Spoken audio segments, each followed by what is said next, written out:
What is going on? Jake Asman with you. If you are new to the channel, I am the host of the Jake Asman Show, weekdays from 9 a.m. to 11 a.m. Eastern Time on Sports Map Radio. We're based in Houston, but we are a national show talking about a bunch of national topics day in, day out. And of course, the New York Jets certainly have been a national topic all off season. So I wanted to do a custom YouTube video here, just 3 days out from the NFL draft. I am a diehard Jets fan. I've been talking a ton of Jets on the show. We did Jets this morning. Check out the podcast wherever you get your podcast if you missed it live. And we'll get into the NFL draft here coming up because I am so fired up for what the Jets could do on Thursday. I had to come back on YouTube and talk to you, the fans. So if you want to write in a question while we're live here, feel free, and I'll answer as many as possible throughout our show. Let me start with this, though.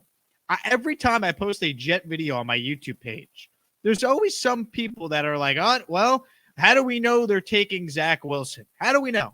And the truth is, I guess technically, we don't know if the Jets are taking Zach Wilson till, well, they actually take Zach Wilson.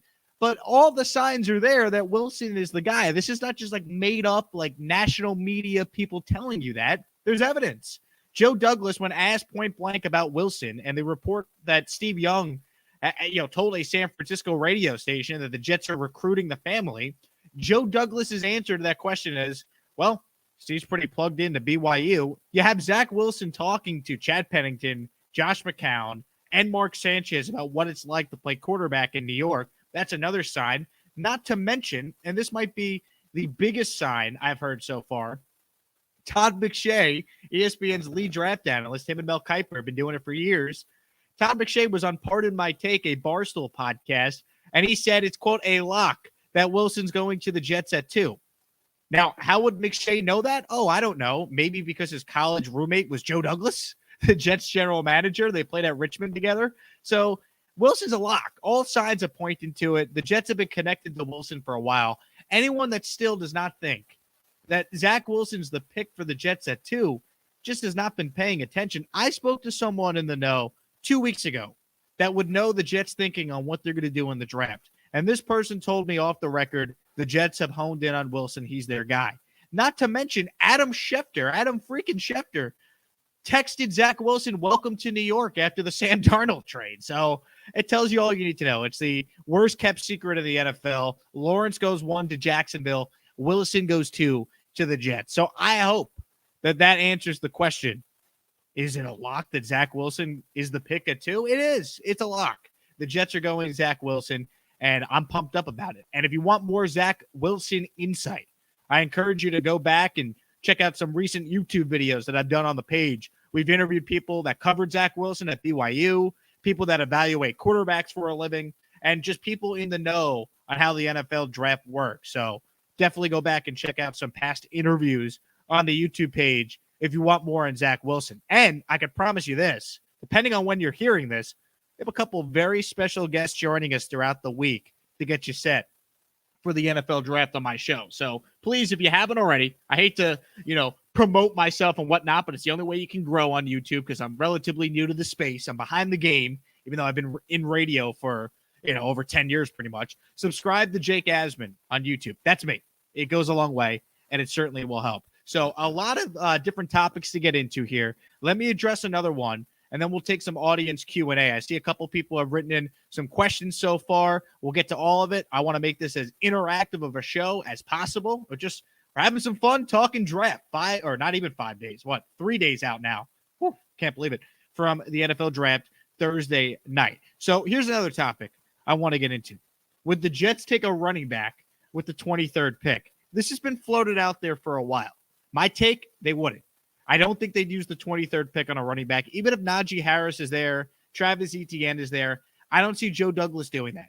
Not when they have a glaring need for a corner, not when they have a glaring need for, obviously, an interior offensive lineman. I think it's more likely the Jets trade up to get one of those type of positions than it is they sit at 23 and take a running back. In fact, I think it's more likely the Jets trade out of 23 than it is they take a running back. And I'm not necessarily against it because as a Jet fan, man, do I want playmakers on offense for once. Like, who scares you on the Jets offense right now? Who are you game planning for, right? Maybe Najee Harris or ETN could be that type of player. but I don't think you do it at pick 23, not when you're coming off a 2-win season. So what I would like to see the Jets do potentially is trade back into round 1 if Harris or Etienne are there. The Jets have the 34th overall pick in round 2. If you trade back into round 1, end of round 1, and take a running back there, I have no issue with that because I don't think you take a running back high. I think that's a mistake. Look at, Leonard Fournette and even Saquon Barkley, second overall. It makes no sense. But if you could take a running back at the end of the first round, and then you get 5 years of control over that player because a first-round pick contract is 5 years, then there's some value there. Like the Chargers did the same thing with Melvin Gordon a couple of years ago. Like running backs at the end of round 1, I'm all for it. I also would be okay if the Jets took a running back with the 34th overall pick. They need playmakers. So if they stumble into a playmaker, I think if you're a fan of the Jets, you can't be upset about getting a playmaker at the end of either round 1 if you trade back in, or if you take a running back at 34th overall. And if they don't do it in either spot, that's fine too, because they have needs all over.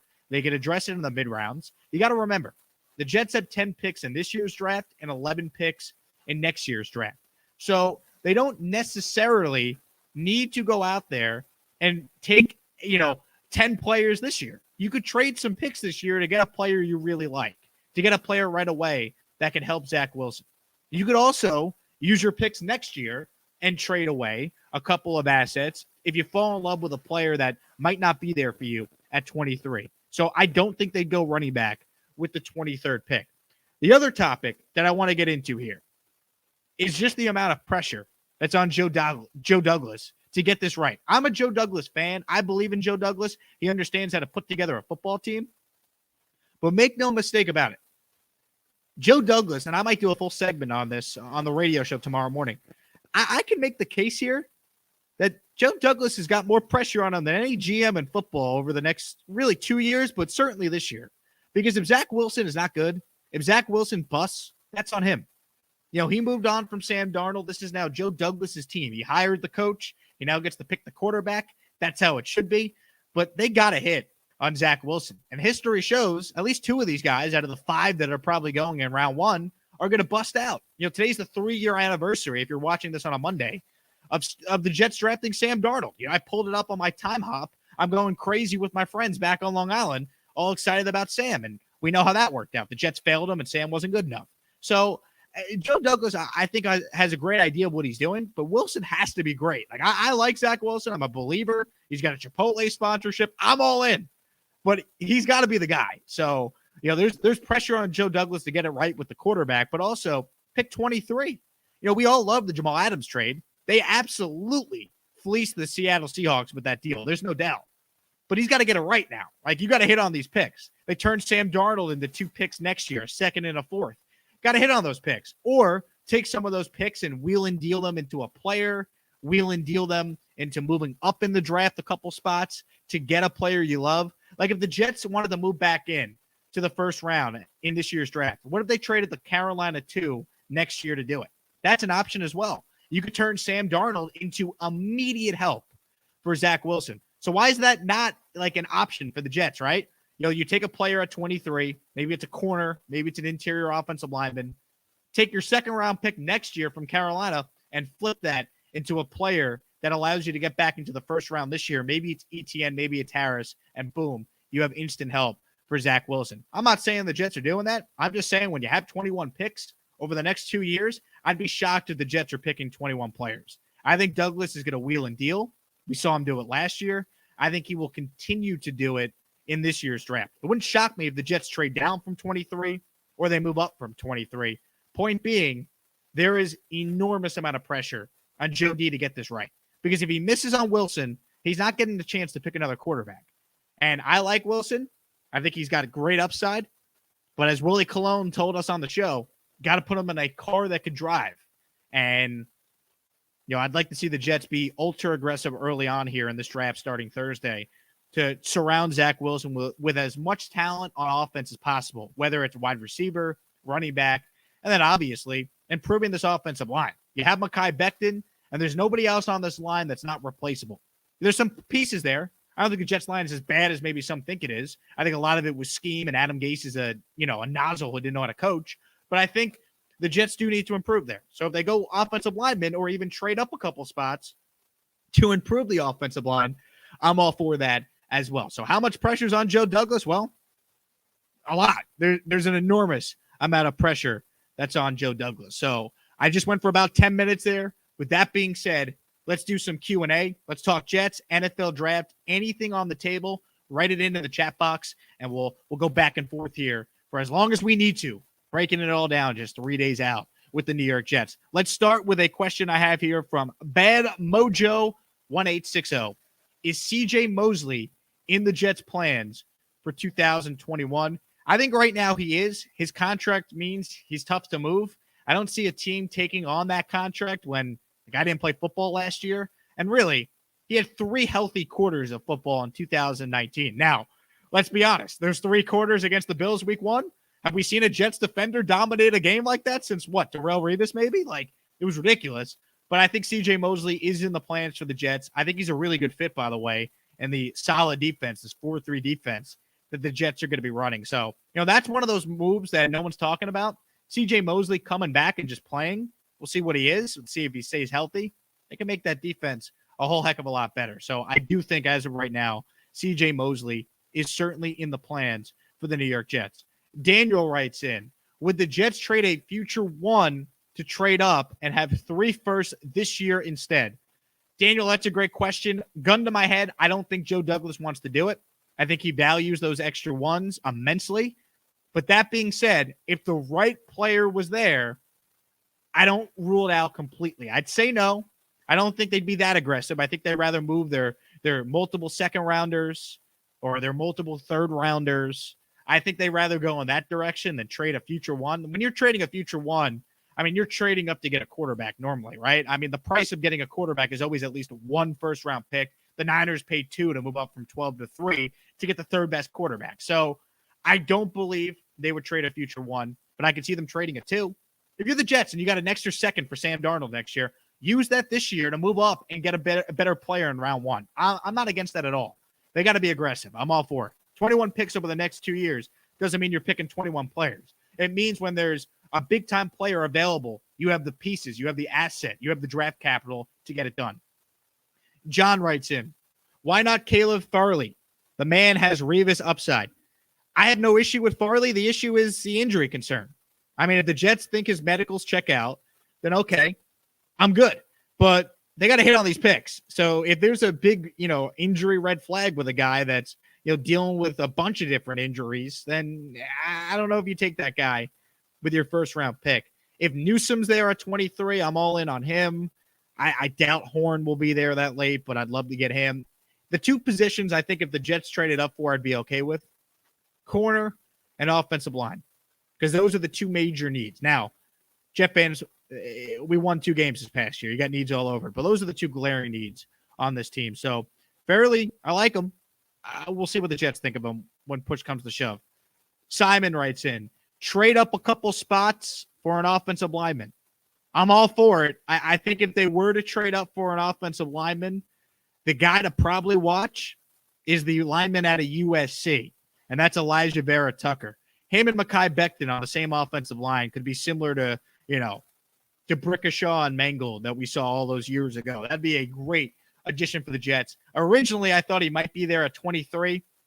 Talking to some people, I don't see it. So that's a guy you can move up for. He's played guard. He's played tackle.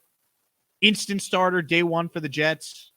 I trust Joe Douglas to know what he's looking for in an offensive lineman. He nailed the Becton pick. He played the offensive line position as a collegiate athlete. So in Douglas, we trust as far as the offensive line. Paul writes in, why would you trade up into the first round for a running back when it's improbable that a running back will have 5 productive seasons? Well, not necessarily, Paul. We've seen running backs have 5 productive seasons. The issue is when you give a running back a second contract, then what happens? Like what happened when Todd Gurley got his second deal? What happened when Zeke got his second deal? Like Melvin Gordon was pretty good for the Chargers for 4, maybe 5 seasons? I don't know if he ended up even playing a full 5 because he held out that last year. So if you trade up into the first round for a running back, if it's late in the first round, getting cost control for 5 years is beneficial than just having a guy for 4. So that's why you do it, because you have 21 picks over the next 2 years. You could be aggressive in getting your young quarterback a big-time playmaker to help them out in this new offense. That's why you do it. I'm not saying the Jets take ETN at 23 or Najee Harris at 23 or even move up for a running back. I'd never do that. I'm anti-running back in round 1 early and in the mid-rounds. But late round 1, why not? I think it makes some sense. Also, if ETN or Harris somehow are there at pick 34, you go running back in that spot as well. I think that would be, a win for the Jets if they could get, let's say, corner or offensive lineman at 23, and then you go running back at pick 34. There are worse ways to get an instant playmaker in your offense. J.K. Dobbins, second-round pick. Jonathan Taylor, second-round pick. Instant, impactful players in their respective offenses at the running back spot. Maybe Harris. I don't think he'll be there, but maybe ETN will at 34. That could potentially be an option for the Jets. I'll take a couple more questions here as we're talking all things Jets and NFL draft. Doesn't just have to be Jets. Whatever else is on your mind, I tweeted it out at Jake Asman on Twitter is where you could find me. And please, if you're watching for the first time, subscribe to the channel so I could definitely do more of these videos talking Jets and whatever else is on your mind. Let's go to Master J3. I think I'm saying that right. What are the odds Douglas leans more towards talent rather than someone who isn't as good as the talented player but was a captain or someone who loves football? Think he leaned that way last year. I think there's a healthy mix there. I think the Jets did target guys that were captains in college. I think that was obvious based on the return last year.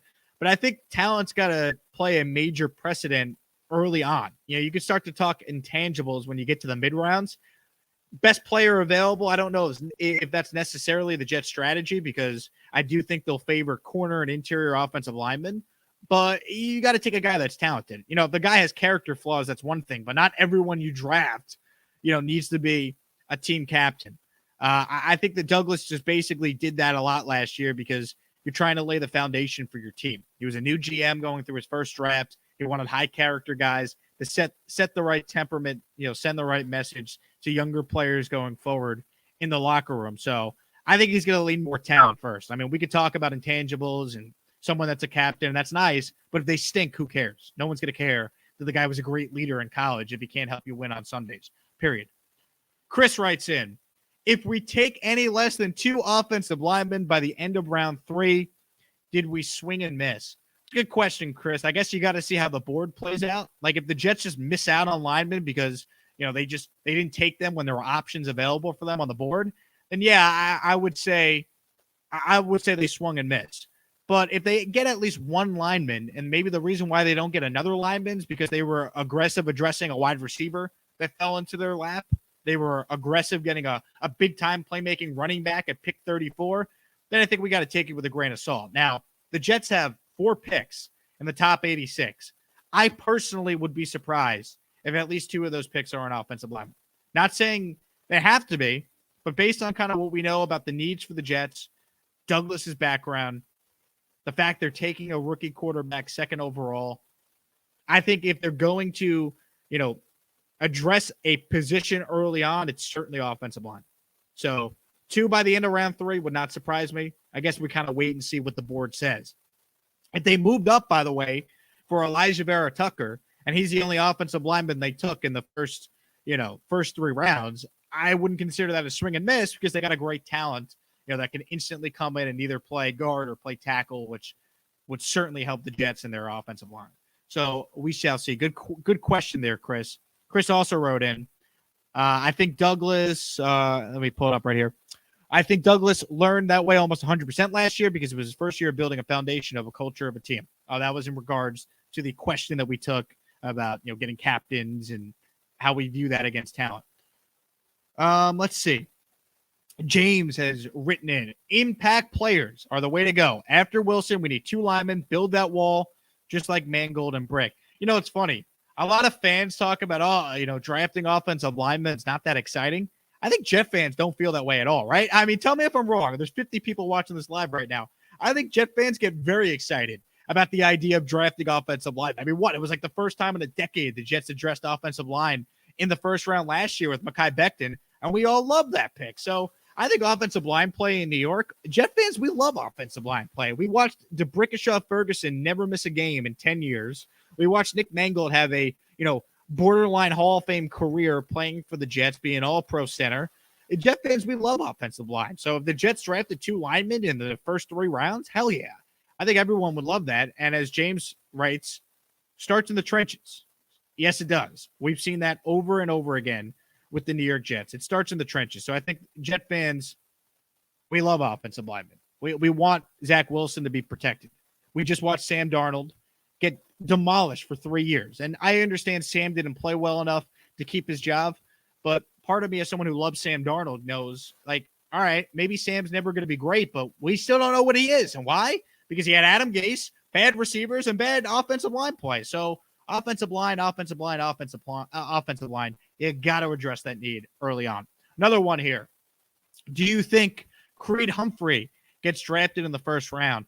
I don't. I don't think he does. I've seen him go in 3rd rounds in mocks. I think that's a little high. I think there's going to be a real run on offensive linemen. I was talking to Connor Rogers, who is the lead draft analyst at Bleacher Report, and I posted that full interview on the YouTube page already. You can check that out after you watch this. Great insight on the draft and on the Jets in particular. He said the run on offensive line is going to start early in the 2nd round. I agree with him. I don't think Creed Humphrey is a first-round pick, but I do think he's a guy that's going early 2nd. So we shall see. Danny writes in, especially early picks in regards to offensive line, we need another Mangold. Yes, we do. Yes, we do. I love Nick Mangold, arguably my favorite Jet. Got to get that guy. Got to find another Nick Mangold. Got to find just better offensive linemen besides Becton. So offensive line is a massive need. John writes in, 100% super excited for new O-linemen this year. See, us Jet fans, we're smart fans. We're not idiots. It starts at the front. Build the wall. I see Falcons fans, they want Kyle Pitts because he's exciting. How does Kyle Pitts solve any of the Falcons' problems? How does that solve their issues on defense? How does that solve maybe some protection issues for Matt Ryan? He's a great player, don't get me wrong.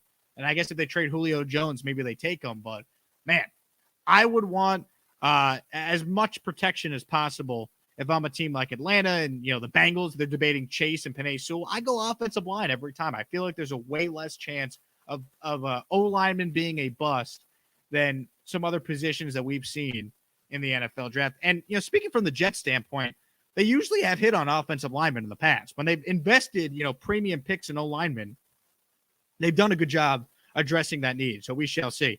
Ruben writes in, what about a fullback late rounds? I don't rule it out because in the San Francisco 49ers offense, Kyle Juszczyk is certainly a fullback that gets used in the passing attack and the running attack. So I don't rule that out as an option. Maybe they do go fullback very late, but you're not using a premium pick, like anything in the mid rounds on a fullback, but maybe something on the back end and maybe a kicker too. I mean, the Jets could use a kicker. It wouldn't be the worst thing in the world. They use the 7th round pick on whoever the top kicker is, especially if you're the Jets and you're going to have a high 7th round pick. See, that's the thing about being god awful. Thank you, Adam Gase. The Jets are picking at the beginning of every round. So there's a big difference in having like a late 7th round pick and even having like an early 7th round pick. So once again, thank you to the immortal Adam Gase for just a tremendous 2-14 season. Kevin writes in, if cornerback isn't addressed in round 1, who are some likely targets? It's a good question. I have not done the full due diligence on just like how deep the corner draft is outside of round 1. I mean, if they don't go corner in round 1, I'd expect them to be aggressive. There's a kid from Syracuse whose name is escaping me that I've been told by some people, some scouting folks, that he has some real value, maybe like a 2nd round grade. He could be an option for the Jets. I've seen some mocks putting him there. It's a good question, though. I know the top guys. Obviously you got Surtain, you got Farley. Of course, you have J.C. Horn, Newscomb, it's not Newscomb. The kid from Northwestern, Greg Newsome, or I'm butchering his name. I apologize, but you know who I'm talking about. So we shall see. We shall see. I do think they go corner early on, and also free agency is not over for the Jets. It's on hold till after the draft. But look at all the free agent corners that are still available. There's a lot. There's a lot of guys still out there. Not even just like Richard Sherman, like Steven Nelson's still out there. There's some guys that are available to address the corner market. Plus, Poole is still out there. If the Jets want to bring back Brian Poole to another 1-year deal. So they got options. Like they have a couple guys that they could take that are still either in the draft or in free agency as well. So I don't rule that out either. I think there's options for the Jets there. Let's see if we can take a couple more here. I appreciate everyone watching this live. I cannot believe we've gone for 25 minutes already. I appreciate all you football fans, Jet fans, for tuning in here on an impromptu Jet fan Q&A on a Monday afternoon. I'm back on the radio tomorrow, 9 a.m. Eastern till 11 a.m. Eastern. Every single weekday, check out the show and subscribe to the Jake Asman Show podcast if you miss it live in the morning here on Sports Map Radio. Another question here. Let's see. Ephraim, if you move up to get AVT, would you grab Creed with 34? Would that now become a solid line? Yeah, I'd have to see kind of what they gave up to get AVT, because they might not have the 34th pick if they're moving up to get him. Now, you're packaging the 23rd pick, no doubt, in a move to go up and get him. But are you also having to throw in the 34th pick? I would think probably not. You're already giving up the 23rd pick, and you could give up like an extra third-round pick, or maybe you give up that 2 next year that you got in the Darnold trade. But I'd be okay with Creed Humphrey at 34. The Jets need offensive linemen. He fits the bill. If you end up with 2 interior offensive linemen, you talk about building a wall for Zach Wilson. That's called building a wall. That's something the Jets need. I see Jeff Lieberman just wrote in Tevin Jenkins at 23. Now, that's another name that we should look out for. Play multiple positions. I had Connor Rogers, I mentioned on the show. He was high on him. I have not watched enough film on him to know. I'm not like a film junkie that's going to like lie to you guys and pretend like I'm watching, offensive linemen and offensive line stances. But we will bring on people that do that watch offensive line film and can break it down. And Jenkins is a guy that I know for sure is high on a lot of people's boards. I think the corner I was thinking of is Trill Williams, another Syracuse cornerback. Buntwell will go later. So that could be right there, 2 corners that you could look at maybe in the mid-rounds for the Jets. Chris writes in, agree or disagree? We do not have the luxury of taking injury-prone, high-ceiling players in the first 2 to 3 rounds. Agree. Especially when you consider Zach Wilson. I don't want to say he's injury-prone, but he basically didn't play in 2019 because he dealt with shoulder injury. So that's quote-unquote your only injury-prone player. You're taking Wilson at 2, and then you got to hit on these picks. Like these, you cannot bust on these picks if you're Joe Douglas. It's too important. Like the whole foundation of the Jets has to be laid this year. That's how, with a rookie quarterback coming in who you're not paying any money to, you got to hit the ground running going into year 2 where they take that big leap. Russell Wilson, second year, teams in the Super Bowl. Carson Wentz, second year, teams in the Super Bowl. Patrick Mahomes, second year in the league, first full year starting, teams in the AFC Championship game. Like, you got to take a big leap in year 2. Josh Allen, year 2, playoffs. Baker Mayfield, year 2. I guess it's kind of a bad example. They won, like 6-10, but they had Freddie Kitchens. But year 3, playoffs. You get the point. You want your quarterback to be, rolling into year 2 and having as good of a roster as humanly possible. So, yeah, I don't think the Jets can afford to take injury-prone guys. I think they got to hit on their picks, and, safer pick might be the move for Joe D in the spot. Salmon Jets writes in. Good to have Salmon in here. He's a frequent listener to the show. What possible way can we get in between the 34th and 66th pick without losing our first-round picks this year? So you're saying, like, what way could the Jets trade back into the 3rd round? Once again, they have 2 2s next year. You could use the 2nd-round pick next year if you really want to be aggressive. I don't know if they'll do that, though. I think if Douglas is trading up, he's going from 34 back into the 1st round. He'd use that as the play. We've seen that. There's recent history that could show you that could happen. So we shall see. Did I take this question from Chris already? I don't think I did. AVT or Jenkins at 23 or trade down? I don't think AVT will be there. If you want him, you're going to have to trade up. Jenkins, I don't know about that. I think he could be there. I hope he's there. I think that's a realistic option for the Jets there. My ex-radio partner, Cody Stutes, has written in, long snapper in the 4th or the 5th round? Cody, this is a very tough question. I was actually thinking pick 2, the Jets take Sarah Fuller out of Vanderbilt. Just saying.